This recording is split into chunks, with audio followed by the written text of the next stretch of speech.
Today, we're talking about stopping the struggle, effective co parenting strategies. And with me today is Aurisha Smolarski. I'll tell you a little bit more about her in a minute. But as you know, pivoting from an intimate romantic relationship with your spouse that has really fallen apart to co-parenting is a hard pivot. And so many people get caught in the same old bickering and power dynamics. And it doesn't have to be that way. In fact, if you divorce and you're still having the same arguments, it feels like you haven't even divorced. And so today, Aurisha is going to really talk to us about what are some of the key things you want to keep in mind and practice and strategies so that your co-parenting relationship with your ex looks very different, and hopefully calmer and more effective than your relationship looked at the end of your marriage.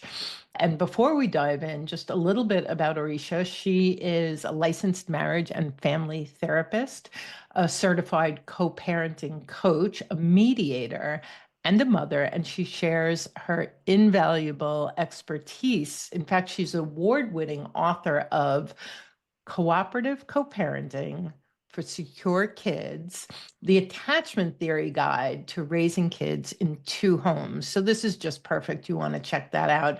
I'm so excited to have you with me today. Welcome, Aurisha. Thank you so much, Karen. It's wonderful to be here.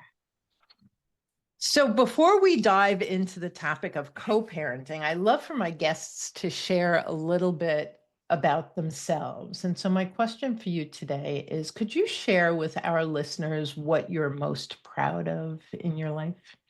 Oh, that's such a good question. My first go-to is obviously my daughter. She's my inspiration for becoming a good co-parent. She's my inspiration to being a good parent. I feel like I'm a better person since she was born. It's really allowed me to do the deep dive in my own healing journey, to rise up to the occasion of being the parent that I want to be, even amidst adversity. And so I would say, she's a pretty great kid.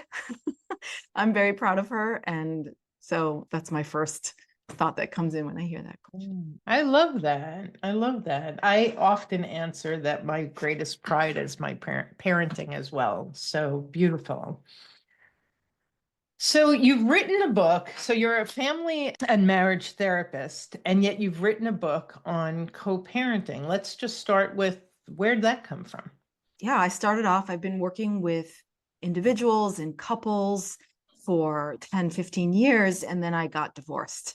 And here I was in the midst of an end of a relationship, and my work was based on relationships and keeping people together in a way, or learning how to be in that kind of romantic relationship. So I at first was filled with a lot of shame and guilt, like how could I continue my work if I was in a relationship that wasn't working or that didn't work. And so I decided to put my attention towards learning about how to apply relationship principles to the co-parenting relationship, because I realized that this relationship is also actually real and just as valid as a marriage. And I found that in doing my research, there wasn't a lot of information on how to be in a co-parenting relationship. So that's where I came in. I was like, I need to start to apply what I know about attachment theory and relationship principles to my relationship. And I noticed that it actually helped us and helped me feel more empowered. It helped us move into a relationship that was less full of conflict and tension. And I realized that a lot of this I was doing on my own. I couldn't count on my co-parent to make those changes. We actually were not in co-parenting therapy.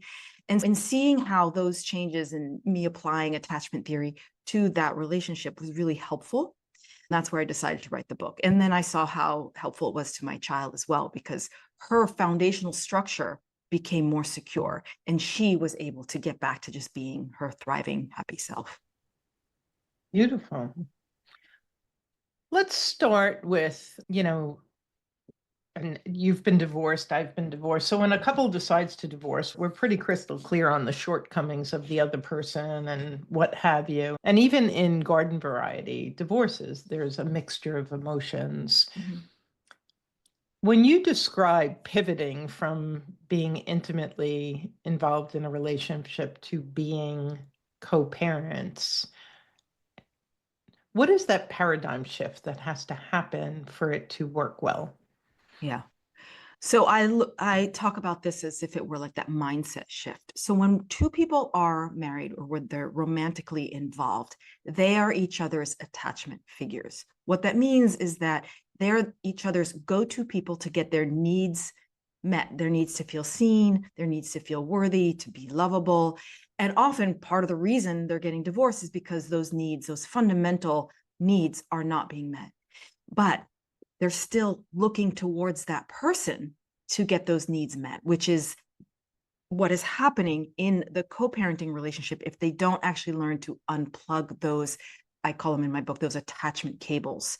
And so it's important to actually intentionally unplug, how am I still seeking this need to feel acknowledged, that the relationship mattered, or that I matter, or that I'm a good parent, or that my opinion matters. All those things get really activated during a time of crisis, because crisis happens when there's a separation. And that's exactly what's going on. So all of our old attachment patterns, all of our adaptive ways of trying to get our needs met, which often are rooted in trauma or in ways that our parents couldn't meet our needs. And so those are like in full display during the actual separation, the divorce. And so what's happening is people are still looking to their co-parent, their ex, to get those needs met. And so I do, you just heard me say co-parent, their ex. I use words to help people really shift. So when you are still in sort of romantic mindset, you think about them as your ex. That keeps you connected to them in the past. What I like to do is help people move to co-parent, and that focuses on the parenting and the children. And that is a very different relationship. It's not based on you. It's not based on you getting your needs met, your romantic needs, your needs to be seen, all your attachment stuff from that person. And so that can be a clear delineation between one relationship to the other. And I actually have in my book, I have a goodbye, hello exercise that people can do. They can journal about it, like all the ways, that they got their needs met or didn't get their needs met. They have to say goodbye to everything that made them a romantic couple. And then they say hello to their co-parenting person, right? Their co-parenting partner, which means all their qualities, all the roles that they play in their child's life, how they're actually now just the child's parent. And that allows them to think about, okay, we're on Team Kiddo. Even if you're just doing it by yourself, you still are, in a way, on Team Kiddo. Because I'm not referring to you based on my relationship with you anymore. I'm not referring to you based on our relationship with each other. I'm referring to you based on being on the team of parenting our child. Yeah. Yeah, exactly. So if you can see that you both, even if you're, let me back up for a minute. A lot of times I use the word team very intentionally, because when you think about teamwork or being on a team, there was just a Super Bowl, being on a football team, every single person on that team has a different role. They have different skill sets. They have different qualities. Together, they meet the goal of winning, right? And so if we think about the goal as the child winning, succeeding, thriving, being secure, happy, you move away from trying to get your co-parent to be just like you, and instead move into acknowledging how their qualities and their skill sets can actually enhance your child, hopefully, and how your differences are okay. And it's more about how you talk about those differences than actually being the same. And I think a lot of people who struggle, especially in more high conflict relationships, get caught in that energetic trying to change the other person, seeing all the things that they're doing wrong and all the ways that they are messing up the co-parenting relationship, making it really hard for me to co-parent well. What you're doing is releasing your power, because you're saying, I need you in order for me to co-parent well, which is not true. So you want to unplug from needing them to make you somebody that you want to be, right? And so you got to meet your own needs. You parent in the way you want to, because fundamentally a child needs one secure relationship in order to know what that feels like, in order to be secure themselves. So if Yeah. you can empower yourself to be that secure parent, you're on your way. Yeah, and I think that last statement that you just said, just it needs stars and an asterisk and big bold and an underline. A child needs one healthy parent to have healthy attachment, and it's always better if they have two healthy parents and a ton of other healthy people. But to your point, you have a lot of power and agency just being the healthy parent. Love that. Yeah. So I know that you work with people through the transition and then so they've decided this isn't working. We're going to end. You have 6 C's in your book. Where do we begin? So we begin with commitment. And that's what I talked about just now in terms of the transition from romantic mindset, romantic relationship into the co-parenting relationship, doing the goodbye so you can say hello. And now you're committing to being on Team Kiddo. And in this way, you like identify what are our values for this relationship, new relationship. What is it? How do we want to prioritize our child? What's our foundational agreement or a mission statement? And so if you can think about this kind of like when you got married, you made a commitment to each other. You're divorcing, you need to make a new commitment with the same person with a whole different set of rules. Now it's just about your child thriving. It's no longer about the two of you. And so that's the first phase that I would say is really important to think about. So right from the beginning, let's throw in the and if I have a spouse where or an ex, where every one of those conversations becomes a platform to tell me what's wrong with me. If I have a soon to be ex who, yeah, or diminishes the value, whatever it is that isn't able to align with that, let's say whatever that could be, right? They could be neurodiverse in different ways. If they're not able to align with the commitment, help us to understand how the commitment on that one side still holds so much power. Yeah. Again, the commitment is about committing to your child fundamentally, right? When we think about the new relationship, it's based on prioritizing the child. And so if you can do your work, your healing to unplug from your ex and unplug from trying to get them to do anything, then you can commit to really prioritizing your child in the way that they need in your own home. You can commit to doing the work to understanding your own attachment traumas. Like, what am I doing that's contributing to this? And I often work with people where they're not, it's unintentionally activating the trigger system between the two of you, right? And so if we can do our work to heal, to identify, oh yeah, I can be a little bit controlling in this way, or I send definitely these little texts that sound critical, which is going to inflame the highly defensive co-parent. So if I can empower myself to learn how to communicate in a way that doesn't actually create the outcome we don't want, that makes us feel more empowered. I can hopefully create a different outcome. And often over time, that does happen, right? The less that we engage in the back and forth, the less that we take the bait, the less that we actually interact in that higher conflict way, which is what the higher conflict co-parent wants, the more empowered we are and the safer and more likely your child's not going to get caught in the middle, which is what we fundamentally want. Right. Right.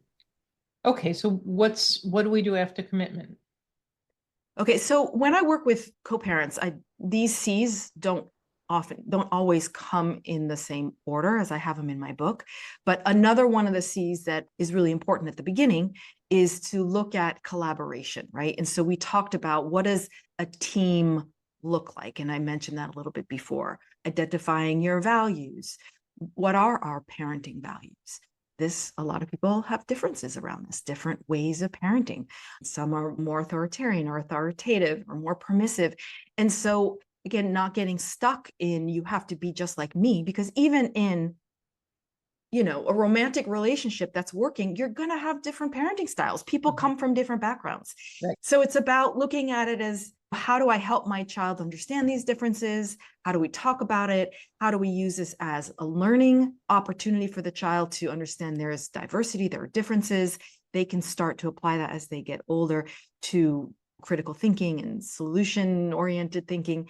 And I help co-parents get on the same page in the way of being able to come up with a collaborative narrative of how they talk about the divorce in front of their kids or to the kids or with their community.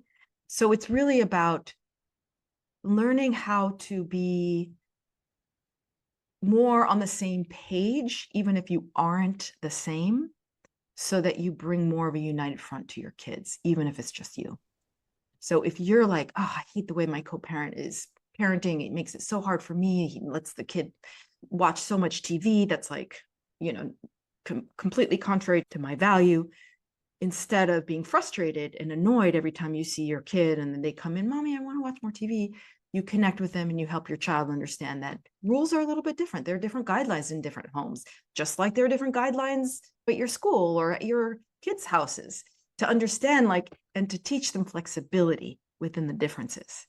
Yeah, I love that. And I think it's so true. It's like from grade school on, and maybe in grade school, you might have the same teacher all day long, but you get a little bit older and it's like there's every classroom, there's a different personality, there are different rules. Each sport has a different coach. And I think that parents can get really caught up on, this is going to be so confusing. And it's like, no, this is life. This is life, and it prepares them for the reality. What comes when they go to college and they're all of a sudden on their own. Oh my God, how do I deal with and then how to interact with their own when they get old romantic relationships. And how does the collaborative piece help parents avoid the child's manipulation, right? Like that, like you were saying, daddy does, so why can't mommy? Or like kids are so smart, they know how to play their parents. Is it the collaborative piece? And if so, how? Well, I'd say that would be in the consistency piece, right?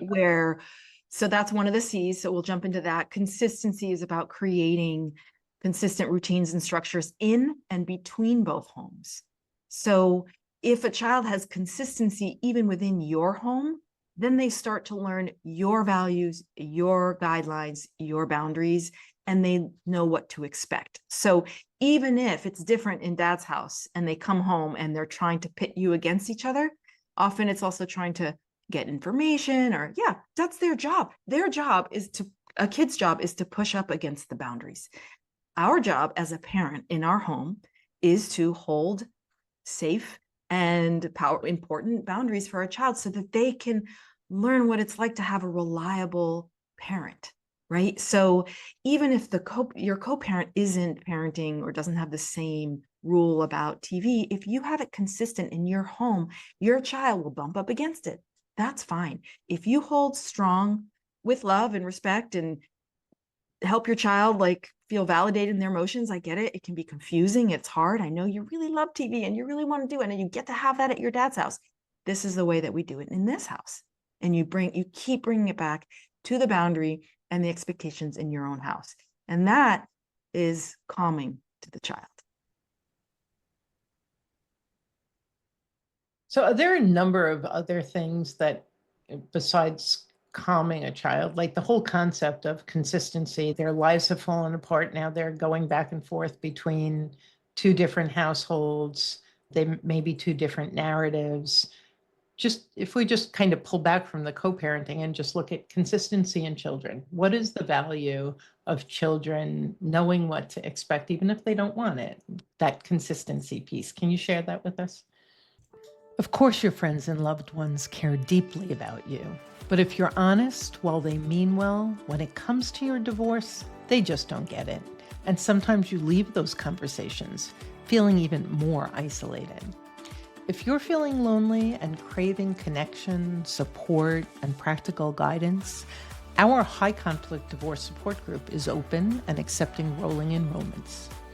Facilitated by Karen McMahon, you join from the comfort of your home and feel heard, seen, encouraged, and powerfully guided in the emotional and practical steps ahead.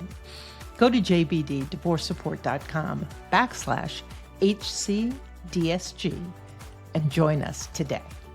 Divorce feels like an overwhelming perfect storm as you navigate pain, fear, and confusion while struggling with unfamiliar legal procedures and the pressure to make complex decisions that will impact the rest of your life.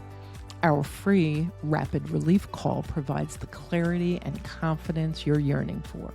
Visit rapidreliefcall.com for support and guidance today. Well, having consistency really reduces stress for a child.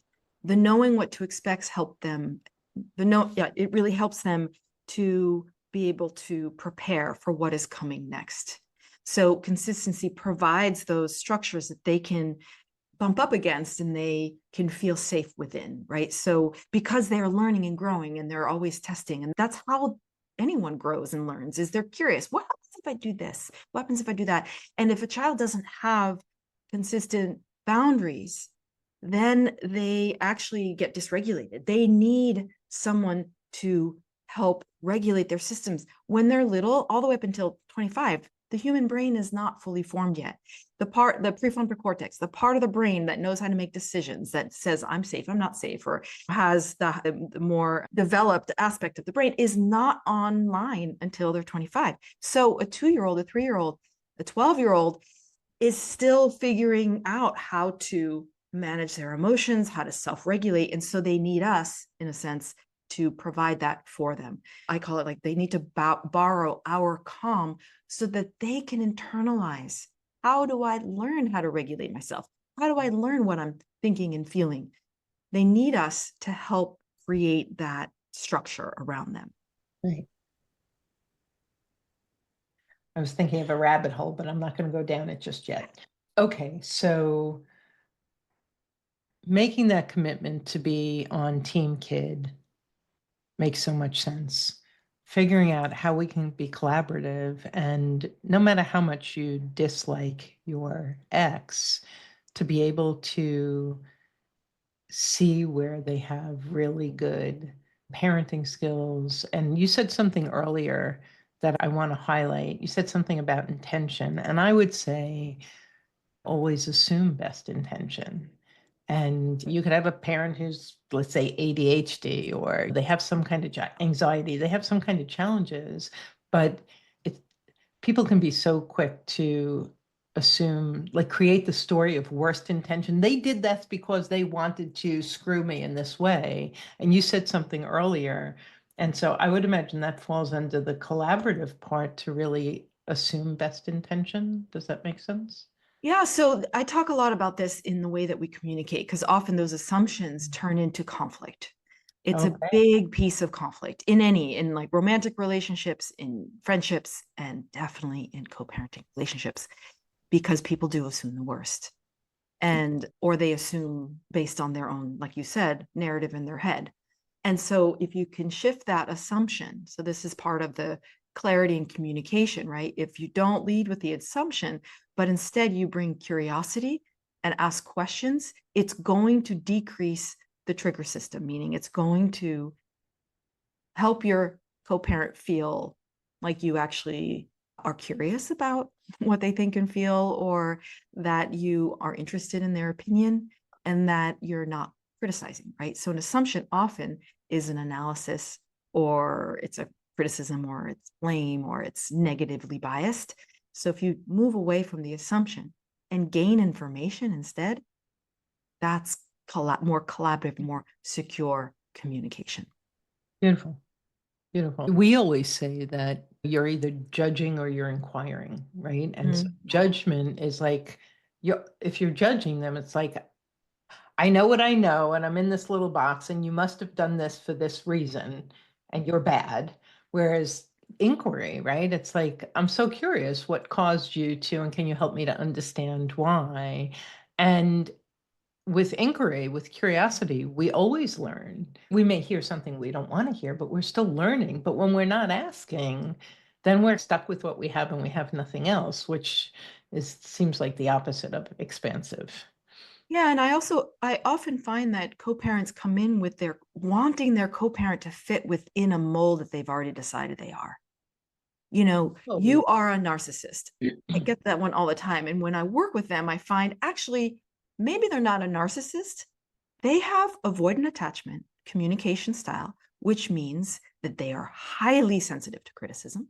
They're going to shut down. They're going to get angry if they hear anything that sounds a little bit critical, or maybe get really defensive if they hear that you're trying to tell them what to do. Right. And people who have more secure attachment style may not get triggered by that. They'll see that as like, just it's not triggering.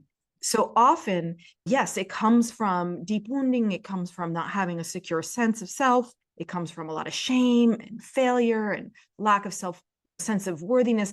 And people will use blame language or critical or try to control the situation in such a way that they can be then categorized in this like diagnosis, which shuts down the opportunity to actually work together. And yes, there are some people who have personality disorders for sure. And sometimes they don't. They have an attachment style that's different than yours. And so that's really important. And that's a big piece that I talk about in the whole book. The whole book is based on attachment theory and understanding what your attachment style is, what your co-parent's attachment style is, so that you can, in a way, decrease the triggers and stop stepping on the landmines that actually activate the attachment system, which is going to put you guys more in an adversarial position. And that's a big piece. And then we can be more secure and learn these also with our child, because we won't, right. shift that as well for them. Yeah, I'm so glad you brought up the labeling. I find it so invaluable. No, that's the wrong word. Not valuable at all. Of no value to judge and label. And it's like, this is a little bit of an aside, but let's go there. I once had to explain to a client the difference between judgment and discernment. So, can you share, without labeling or judging someone you may have seen, you may have experienced, how does leading with discernment and curiosity, how is that different than leading with labeling or judgment and trying to control? Yeah, I just was working with a couple yesterday where this came up, right? One of the partners was trying to express their need, and he's more volatile, has more anger, and he's like, well, when I feel disrespected, I get angry. When I feel unseen and unheard, I get angry. And meanwhile, she's also trying to get seen and heard. She shuts down more. She gets really triggered or activated, of course, in the face of anger. And so she's learned it's okay, it's fine just to be more conflict avoidant. And part of what he was doing was saying, when you gaslight me and lie by not sharing your feelings and your thoughts, then how am I supposed to, And I stopped him right there. I didn't even let him finish. I said, hold on a minute. What do you mean by gaslighting? And so we started to go down that route. And what he meant was, well, she doesn't share what her feelings and her needs are. And I was like, okay, say that instead of using a term. I call it pop psychology, right? Like, she's gaslighting. 100%, 100. Oh my God, like it just creates more problems. Yes. And so then he used those, well, when you don't share what you really need and your feelings, how am I supposed to meet them? And a completely different response from her. Instead of being like, yeah, okay, it's fine, she was like, oh. And then we were able to identify that she struggles with that because of her attachment wounding, where there was no room for her, where she had a parent who was more all about themselves, self-oriented. So she doesn't know the language in a way of how to share, or she doesn't feel safe. And so then we started talking about, how do you create a safe space for both of them? What's the mutual win? If he doesn't use the labeling language, she's more apt to open up and feel safer to respond instead of react and shut down. He then feels more seen and heard, so he won't get angry. Exactly. Oh my God. And so it can grow in either direction. And again, these are great points that are coming up.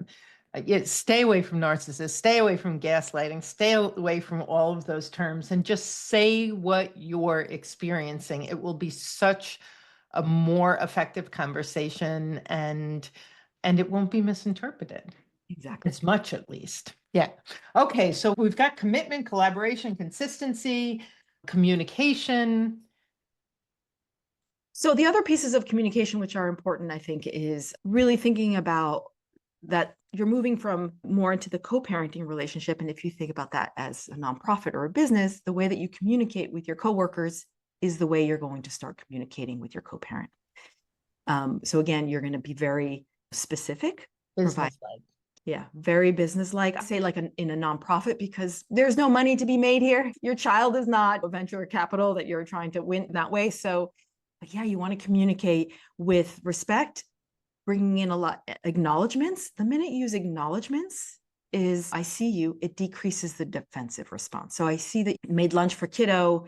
I'm not sure if you realized that he no longer likes that kind of sandwich. That opens up for a conversation instead of you're not feeding him the right stuff, which is very judgmental, right? You're going to get a different response. So that's important, right? The acknowledgement piece. And then when you're interacting, and sorry, I have something in my throat.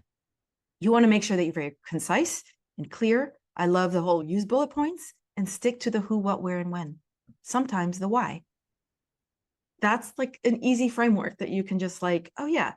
So you don't need to add your emotions. You don't need to prove yourself. You don't need to validate why. You just need to give kid-oriented, very kid-focused who, what, where, and why. And then the boundary piece is the Roger that. So let your co-parent know when you need a response by, or let your co-parent know when you can give them a response, right? That decreases that sense of urgency for people who have more of an anxious attachment style. They send out a flurry of texts, or they're like, I need to know now. That's just that's their anxiety. You don't have to respond immediately. You can say, give it like, got it. I'll let you know by tomorrow, 5 p.m. You've just held your boundary. And then they are like, okay. And then you have to follow through on that. Or vice versa. If you're sending out a text, the teacher needs to know by Friday, please let me know Thursday, and then I'll send the email out, right? Like those are a clear framework that sets a very clear boundary that people, that's also very business-like, right? We do that all the time. And then hold your boundary. So if you can't answer them until tomorrow and they send another 12 texts, ignore them and follow what you said you were going to do and answer them tomorrow at noon. Yeah, exactly. Because I think that's what people like. He plowed down my boundary. She plowed down my boundary. And it's like, well, you're the one responsible for upholding it. So beautiful. Yes. So we've got a bunch under communication, which I would imagine is the most robust of the C's. I would expect. Yeah, so this is great. We're talking about that business relationship. We're talking about consistency, being on the same team, committing to the kid. Connection is a really big one. So this is all about the child. This is about creating a secure relationship with your child and helping them navigate through the emotions of divorce. So a child who has a connected, present relationship with their parent is going to be able to move through the grief and the feelings much more easily than someone who's left alone to process their feelings. And that's what creates trauma, is when a child is confused, left alone, they're feeling the toxicity of it without any help, without a parent to hold their hand through it, to help them unpack their emotions. And so that's a really big piece of this as well, is that every day you create connection time with your kid, be engaged with them, be interested in who they are, help them learn the language of emotions so that they feel safe with you to share how they're doing. And that's going to help them really, truly become resilient. You know, it isn't about no adversity. We all experience adversity. Is how do we help our child through that adversity that they can then feel secure and have that connected relationship? And connection is key to secure attachment.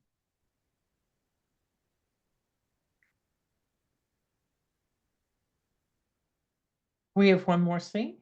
And then we have one more C, community. Yes. So this one is very important for the whole co-parenting system. We all need a sense of belonging to feel again, it's connection, but a sense of belonging within our community. Community really holds a lot of healing space for us. So I generally recommend that each co-parent have their own community. Then their community people are their friends, their family, their new lovers. And all of these people should be supportive to the co-parenting system. We don't want dividers or going to make it harder. They're not secure. They're not actually good community members, right? And then your child needs their community. And often community is built around their families, their extended family, their school structures, their friends, teachers, maybe therapy, support systems, caregivers, all of that. And so if you think about like, how do we develop a nice community for our co-parenting family, that's really going to bolster the whole system.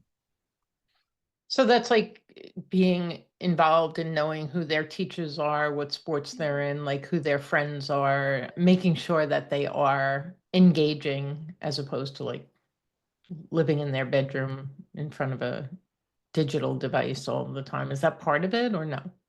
Yeah, for sure. It's about like where a child know you can let your child know. We talk to your teachers so they know about it. If you need to, if you're having a difficult time, they Yeah. understand.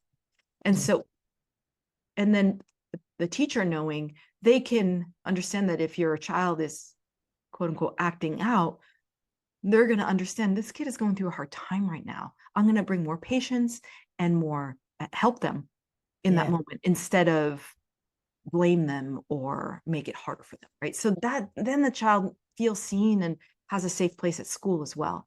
That is really important. It's not just the parents. Our kids, it's like the village idea. Kids need the village. And we've lost sight of that in this individualistic societal way that we work here. And so this idea is really about bridging back into community and that we do need a village. As adults, we need our village as well, right? Isolation, being alone leads us to depression or more anxiety or other mental health or physical ailments. And so community really is very healing and very supportive of us for our own well-being. There's a lot of Yeah, research that supports that. sure. So many clients that I speak to, whether it's because of shame or what have you, like they don't want to tell the school. And it's one of my things is you really, if there's a social worker or a psychiatrist, certainly the main teachers, like your kid is going through the greatest transition of their life. And I get that your life is upside down, but yeah, their behavior may change. And wouldn't it be nice if the people who are with them from 8 to 3 actually understand what's going on? What would you say? Can you share a story of one of your clients where it looked like it was going to be particularly bumpy and working through this process, you saw success? Yeah, I mean, right now, right? I spoke to one of the co-parents, and they were like, my co-parent is really controlling. I can't make any decisions without them shutting it down. They're really controlling of the kids. They don't see that the kids are actually developmentally capable of doing XYZ.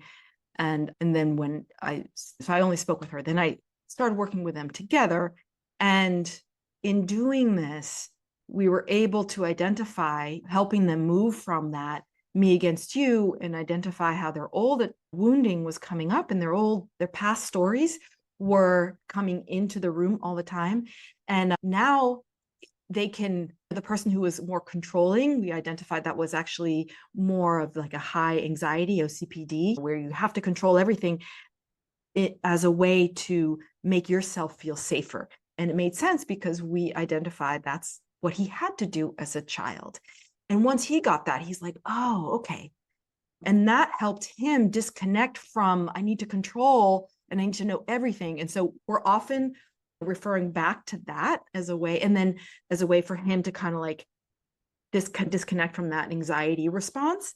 And then with her, she started withholding information. She didn't share that she had a new partner, or didn't share that she was going on a trip and things like that, because she was afraid of his response.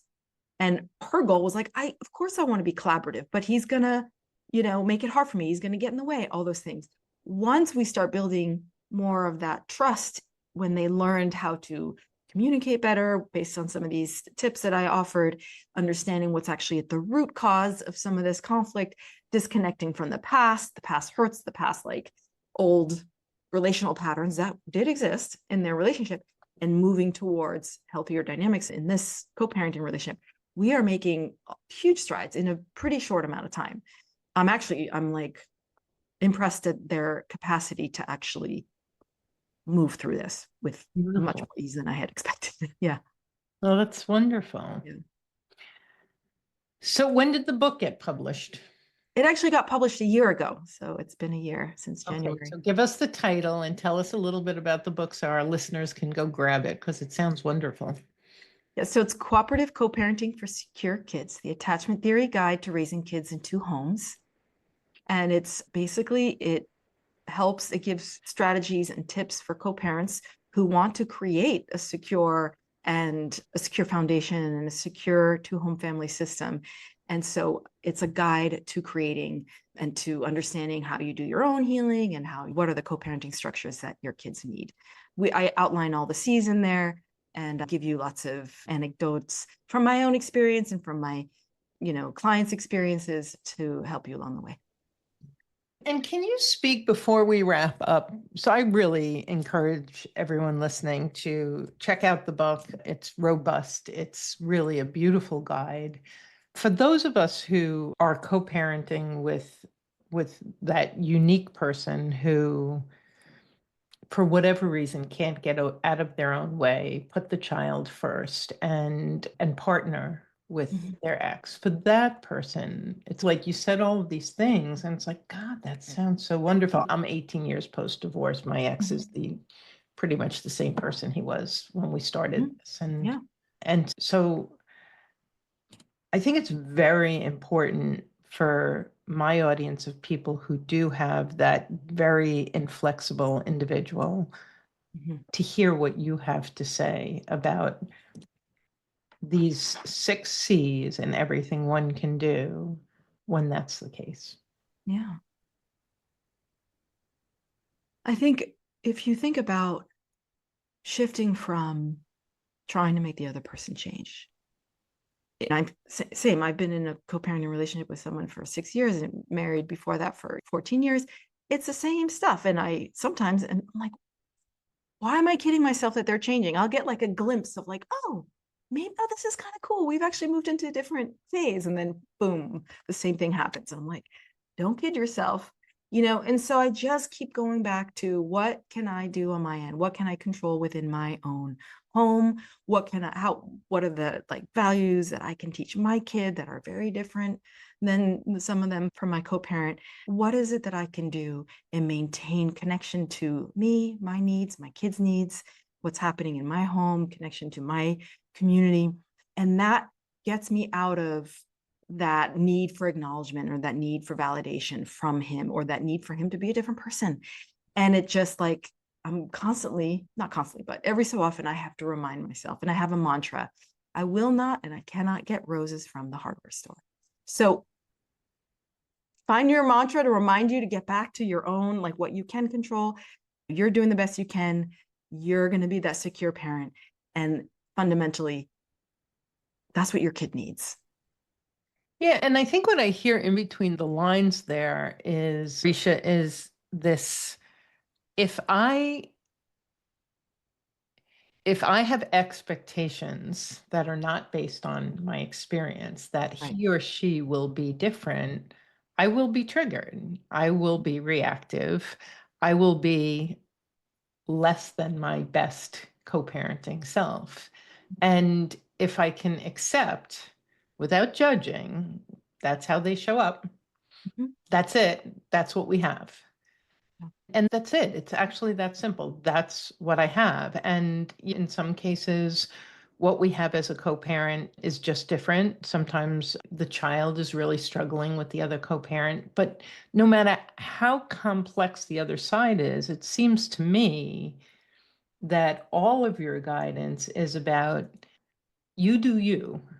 Yes. You stay calm, you stay clear, you stay centered, you stay collaborative, you stay consistent, you stay committed, you stay communicative, you stay connected, you stay in community,